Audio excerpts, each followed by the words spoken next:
Assalamualaikum semua. Okey, kita nak belajar subtopik yang kedua dalam bab 2 iaitu berkaitan dengan kitar nutrien dalam ekosistem.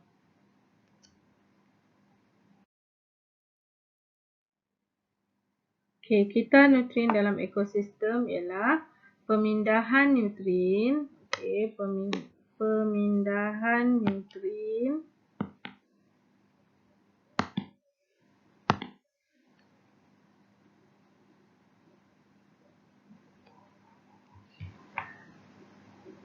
pemindahan nutrien dan tenaga. Yang berlaku secara berterusan dalam suatu ekosistem.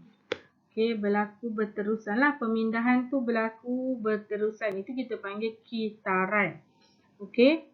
Kemudian nutrien diperoleh dari ekosistem yang seimbang dan digunakan oleh benda hidup. Maksudnya nutrien ni kita dapat dan kita akan gunakan, kita dapat daripada ekosistem tapi kita nak gunakan untuk benda hidup. Benda hidup ni seperti tumbuh-tumbuhan, haiwan.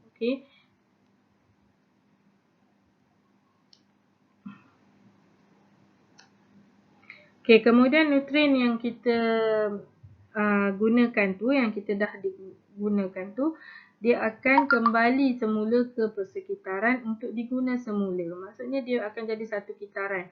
Kita akan, contohlah kita ambil oksigen. Oksigen yang kita perolehi daripada tumbuhan tu akan digunakan oleh manusia untuk respirasi. Kemudian manusia ni akan membebaskan karbon dioksida. Dan karbon dioksida tu dia akan digunakan untuk tumbuhan melakukan proses fotosintesis. Dan kitaran tu akan bergerak satu kitaran lah sebab kita dah gunakan oksigen yang dihasilkan oleh tumbuhan. Dan tumbuhan dia perlukan karbon dioksida, so kita bebaskan karbon dioksida dan kemudian tumbuhan akan gunakan karbon dioksida tersebut untuk menghasilkan oksigen yang diperlukan oleh manusia. Itu kita panggil kitaran. Kitaran ini kita panggil sebagai kitar nutrien.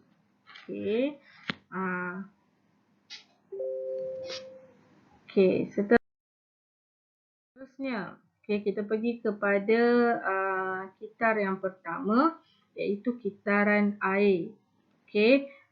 Bermula daripada kita perolehi air daripada hujan. Manakala hujan ni menerima air daripada kaedah penyejatan dari proses transpirasi dan juga proses penyejatan. Transpirasi oleh tumbuhan, manakala penyejatan pada permukaan air. Kemudian daripada respirasi dan juga penyahtinjaan serta perkembuhan haiwan. So air tersebut naik ke atas, ke udara dan melakukan proses kondensasi. Dan kondensasi ni dia akan membentuk awan. Kemudian awan tersebut akan mengumpul semua wap air yang dihasilkan oleh melalui kaedah transpirasi ni, penyejatan dan juga respirasi serta penyahtinjaan dan perkembuhan oleh haiwan. So bila dia mengumpulkan wap air tersebut, maka proses kondensasi ni berlaku dan menukarkan daripada bentuk gas kepada air. Dan nanti akan turunlah sebagai hujan. Hujan yang turun ni dia akan mengalir ke permukaan air dan juga dia akan meresap masuk ke dalam tanah. Kemudian air yang meresap masuk dalam tanah ni akan disimpan di bawah tanah dan akar tumbuhan akan menyerap air tersebut bersama dengan nutrien untuk menjalankan proses transpirasi. Dan transpirasi ni akan menghasilkan wap air dan seterusnya dia akan buat satu kitaran. Itu adalah kitar air.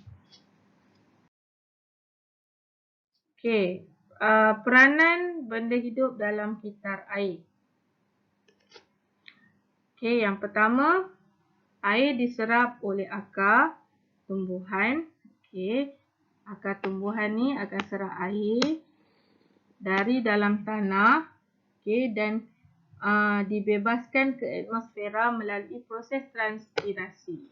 Okey, maksudnya air ni daripada dalam tanah dia akan diserap oleh akar naik ke atas. Okey. Naik ke atas. Okey, keseluruhan tumbuhan tersebut. Okey, saya gunakan pen warna merah. Okey, daripada akar kan dia akan naik ke atas. Okey, sampailah ke daun. Okey, bila sampai ke daun, okey, air tersebut akan ditukarkan kepada gas melalui proses yang kita panggil transpirasi.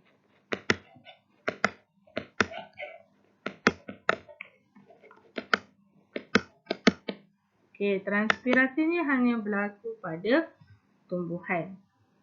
So dia akan menukarkan air tersebut kepada wap air. Okey, kemudian selain daripada tu, okey, haiwan pula menjalankan proses respirasi, penyahpinjaan dan perkumuhan. Okey, perkumuhan tu ada dua, sama ada melalui pepeluhan ataupun melalui urinasi. Okey, urinasi ni adalah proses menyingkirkan air daripada badan melalui air kencing. Okey, so air tersebut kita dapat daripada haiwan melalui 3 kaedah ni lah, sama ada melalui penyahpinjaan, perkumuhan ataupun respirasi. Okey, kesemua proses ni akan meningkatkan kandungan wap air di atmosfera. Okey, so kesemua proses ni dia akan membantu untuk apa? Untuk meningkatkan wap air di atmosfera. Okey. Kemudian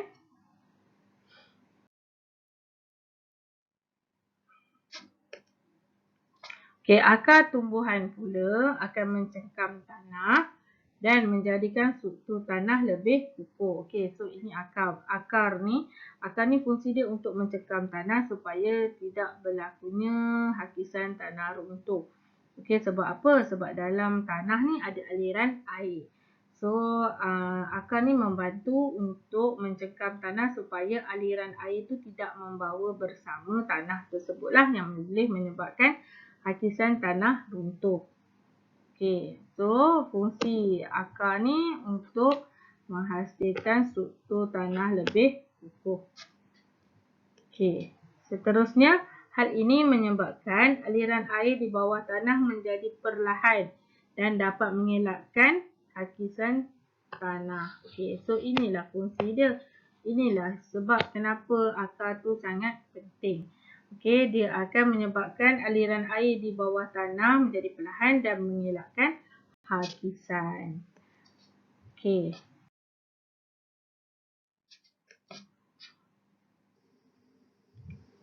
Okey, selain daripada tu, okey, daun-daun pokok yang berguguran akan menutupi permukaan tanah. Okey, kenapa daun gugur ni menutupi permukaan tanah? Untuk apa? Okey, untuk mengurangkan kadar penyejatan air, dan mengekalkan tanah, ataupun mengelakkan tanah daripada kering. Dia nak mengekalkan kelembapan tanah, so dia nak elakkan tanah tu daripada kering. So daun yang gugur ni penting. Okey.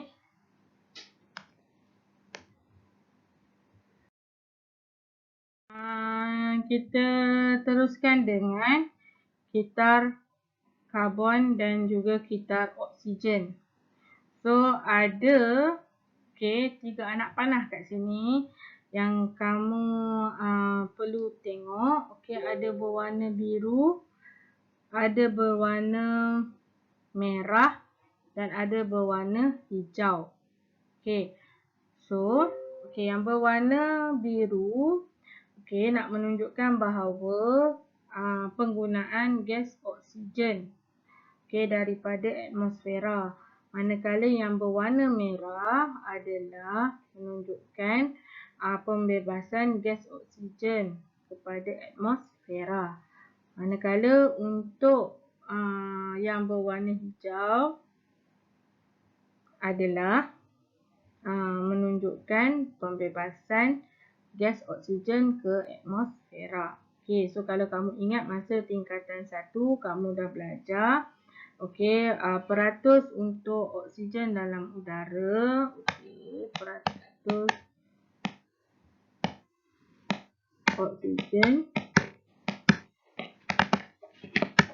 dalam udara adalah 21%.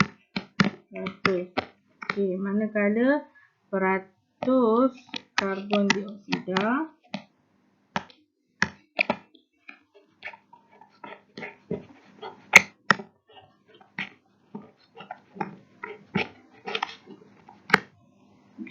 adalah 0.03%.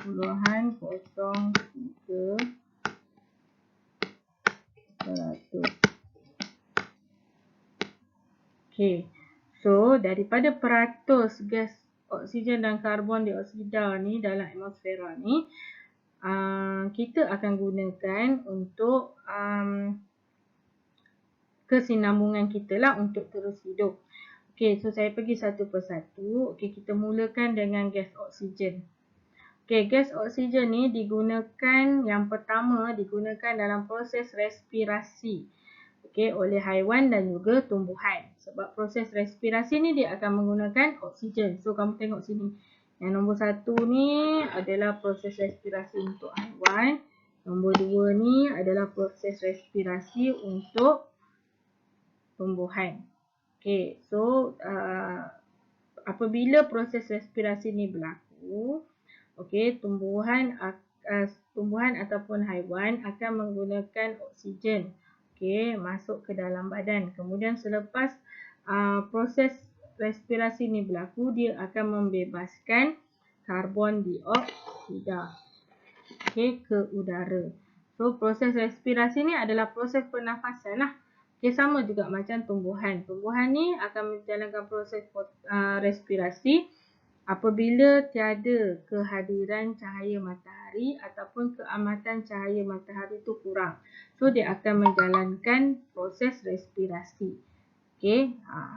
So, bila dia menjalankan proses respirasi, dia akan gunakan oksigen dan dia akan membebaskan gas karbon dioksida. Okey, kemudian proses selain daripada respirasi sel, proses perebutan juga memerlukan kehadiran oksigen. So, proses perebutan akan menggunakan oksigen dalam atmosfera, di mana proses perebutan ni dia akan menggunakan pengurai. Okey, dan pengurai ni dia perlu ada kehadiran oksigen untuk membantu proses perebutan tu. So, proses tu biasanya akan dilakukan oleh pengurai iaitu bakteria ataupun kulat. Kemudian bila berlakunya proses perebutan tu, dia akan membebaskan gas karbon dioksida ke atmosfera. Okey. So, ini nak tunjukkan hubungan antara oksigen dan karbon dioksida. Okey, dalam satu kitaran. Dia saling berhubung. Okey, kemudian selain daripada tu, tumbuhan dan juga haiwan yang mati juga akan mengalami proses perebutan. Okey, perebutan haiwan dan tumbuhan ni sama juga macam tadi. Dia akan menghasilkan gas karbon dioksida bebas ke atmosfera. Okey. Apa yang berlaku pada gas karbon dioksida yang dibebaskan ke atmosfera tu? Gas tersebut akan digunakan oleh tumbuhan untuk menjalankan proses fotosintesis. Tumbuhan akan gunakan gas karbon dioksida tu untuk menjalankan proses fotosintesis. Dan bila tumbuhan menjalankan proses fotosintesis, dia akan membebaskan gas oksigen. So, ini adalah hubungan antara gas oksigen dan juga gas karbon dioksida dalam satu kitaran. Okey, so kalau kamu tengok dekat sini, okey, kamu boleh nampak, okey, apabila ada dua aktiviti yang menggunakan gas karbon dioksida, yang menggunakan gas oksigen. Okey, dua aktiviti itu adalah respirasi dan juga perebutan. Okey, respirasi ni berlaku pada haiwan dan juga tumbuhan. So dia bila menjalankan proses respirasi ni dia akan menghasilkan gas karbon dioksida. Okey, sama juga dengan perebutan. Perebutan ni berlaku pada haiwan yang telah mati ataupun tumbuhan yang telah mati. So bila haiwan yang telah mati dan tumbuhan yang telah mati mengalami proses perebutan, dia akan menghasilkan gas karbon dioksida. Okey, kemudian gas karbon dioksida yang dihasilkan oleh haiwan dan tumbuhan ni melalui proses respirasi dan juga perebutan ni akan digunakan oleh tumbuhan untuk menjalankan proses fotosintesis. Dan bila tumbuhan menjalankan proses fotosintesis, dia akan menghasilkan gas oksigen. Dan kitaran tu akan bermula semula. Oksigen yang dihasilkan tadi akan digunakan oleh haiwan dan tumbuhan untuk proses respirasi dan perebutan. Kemudian dia akan hasilkan karbon dioksida. Okey, kemudian karbon dioksida tu digunakan oleh tumbuhan untuk fotosintesis dan menghasilkan gas oksigen. Kemudian dia akan satu kitaran bermula. Sentiasa sahaja berkitar. Okey. Okey. Okey, tadi saya dah terangkan kitaran. Okey, sekarang ni kita nak tahu apa peranan benda hidup dalam kitar oksigen dan kitar karbon. Okey, yang pertama, tumbuhan dan haiwan melakukan respirasi. Okey, melakukan respirasi yang menggunakan oksigen. Digunakan oksigen dan dia membebaskan karbon dioksida. Okey.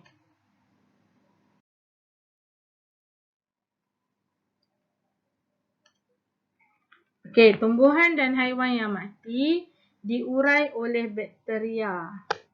Okey, dan juga kulat yang ada dalam tanah. Okey, dengan menggunakan oksigen dan membebaskan gas karbon dioksida. Okey, itu peranannya. Okey, ini contoh kulat lah.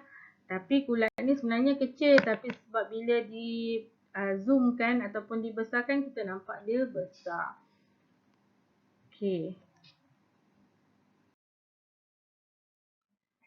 Okey, seterusnya, selain daripada kulat dan juga bakteria untuk penguraian, okey, tumbuhan hijau juga perlu mengekalkan kandungan karbon dioksida dan juga oksigen dalam udara melalui proses fotosintesis. Okey, tumbuhan hijau ni dia akan kekalkan kandungan karbon dioksida dan juga oksigen. Bagaimana dia membantu? Melalui proses fotosintesis. Okey, di mana fotosintesis dan juga respirasi sel. Okey, di mana masa proses fotosintesis, tumbuhan akan menyerap gas karbon dioksida dan juga membebaskan oksigen. Okey, manakala proses respirasi pula, tumbuhan akan menyerap oksigen dan juga membebaskan gas karbon dioksida. So dia akan balancekan kandungan oksigen dan juga karbon dioksida di udara.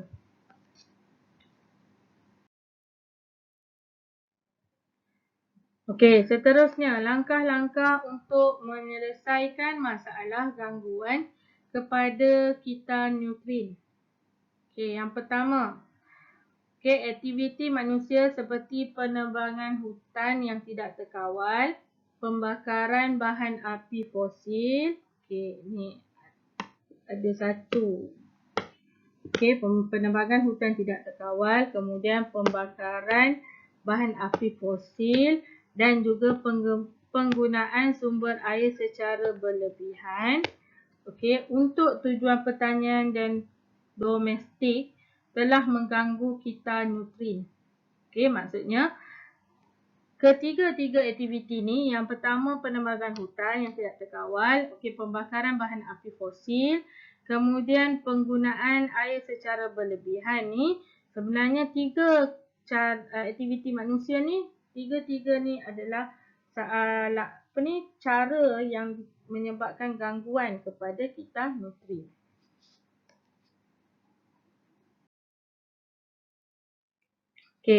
Daripada tiga aktiviti tu, yang kita berikan tadi, penebangan hutan tidak terkawal, pembakaran bahan api fosil dan juga penggunaan sumber air yang berlebihan. Itu adalah aktiviti manusia yang menyebabkan gangguan pada kita nutrien. Daripada tiga tadi tu, apakah langkah-langkah yang kita gunakan untuk menyelesaikan masalah kita nutrien? Yang pertama, mewujudkan sistem pertanian yang terancang. Maksudnya bila kita nak buat kawasan pertanian tu, kita mesti rancang dahulu di kawasan mana kita nak buat pertanian tersebut. Kemudian yang kedua, menggunakan kenderaan awam. Bila kita menggunakan kenderaan awam, kita akan mengurangkan pembakaran bahan api fosil. Sebab setiap kali kita gunakan kenderaan sendiri, kita perlu menggunakan bahan api fosil yang banyak. Ataupun selain daripada menggunakan kenderaan awam, kita juga boleh berkongsi kereta ke tempat kerja. Kemudian menyimpan air hujan untuk kegunaan harian. Kita akan simpan air hujan tu, biasanya air hujan ni kita gunakan untuk apa? Untuk mencuci kereta, mencuci basikal, kemudian menyiram pokok. Itu adalah kegunaan air hujan yang kita tadah ataupun kita simpan. So bila kita gunakan air hujan untuk kegunaan harian kita, maka kita kuranglah membazir sumber air daripada paip kita tu, air paip kita tu. Kemudian menanam semula pokok. Menanam semula pokok ni adalah nak membantu bagi penebangan hutan tu. So bila kita tebang hutan, kita tanamlah semula pokok di kawasan tersebut. Kemudian yang terakhir, yang ni biasalah memperketatkan undang-undang. Maksudnya kalau contohlah kalau kamu pernah jumpa dekat situ dia bagi tahu ada satu signboard, biasanya kat kawasan hutan simpan ke apa, dia akan bagi tahu, dia akan tulis dekat signboard tu, penceroboh akan didakwa. Maksudnya sekiranya kita masuk kawasan tersebut, ataupun kita buat apa sahaja aktiviti yang dilarang, pemburuan ke ataupun penebangan hutan secara haram, kita boleh denda dia. Itu maksudnya memperketatkan undang